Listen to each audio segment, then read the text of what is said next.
கணினித்துறையின் எதிர்காலத்தை பற்றிய ஒரு மறைக்கப்பட்ட உண்மையை உடைப்பதுதான் இந்த வீடியோவின் நோக்கம். அடுத்த தலைமுறைக்கான செமிகண்டக்டர்கள் அதிநவீன தொழிற்சாலைகளிலிருந்து வராது, அவை காடுகளின் அடிவாரத்திலிருந்து வரப்போகின்றன. சிலிக்கான் தொழில்நுட்பம் தன் எல்லையை தொட்டுவிட்டது. நம் மின்னணு கழிவுகள் நச்சு மலைகளாக குவிகின்றன. ஆனால் இயற்கை பல கோடி ஆண்டுகளாக ஒரு சிறந்த செயலியை ரகசியமாக உருவாக்கி வருகிறது. பல தசாப்தங்களாக நாம் சிலிக்கான் அலையில் பயணித்தோம். சிறிய டிரான்சிஸ்டர்கள், அதிக வேகம், அபார ஆற்றல்.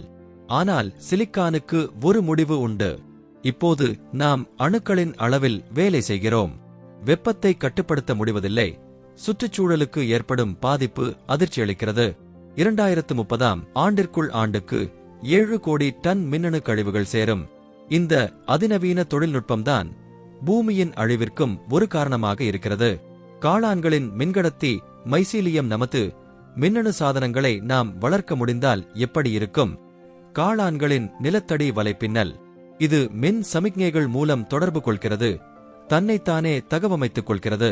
இது ஒரு செமிகண்டக்டரைப் போலவே செயல்படும் என்பதை ஆராய்ச்சியாளர்கள் இப்போது கண்டறிந்துள்ளனர். கோடிக்கணக்கான ரூபாய் செலவில் தொழிற்சாலைகள் தேவையில்லை. இவை இயற்கை கழிவுகளிலேயே வளர்கின்றன.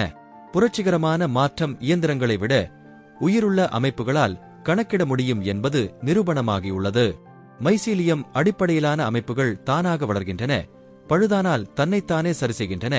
மிக முக்கியமாக இவை மண்ணோடு மண்ணாக மட்கிப்போகும் தன்மை கொண்டவை. விவசாயத்தில் பயன்படுத்தப்படும் சென்சார்கள் முதல் மனித உடலில் பொருத்தப்படும் மருத்துவக் கருவிகள் வரை இனி கழிவுகளே இல்லாத கணினி யுகம் பிறக்கப் போகிறது. ஒவ்வொரு புரட்சியும் இப்படித்தான் தொடங்கும்.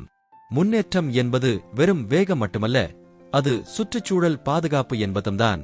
கணினியின் எதிர்காலத்தை பற்றி நினைக்கும்போது சிறிய டிரான்சிஸ்டர்களை கற்பனை செய்யாதீர்கள். மண்ணிலிருந்து முளைக்கும் ஒரு செயலியை நினையுங்கள்.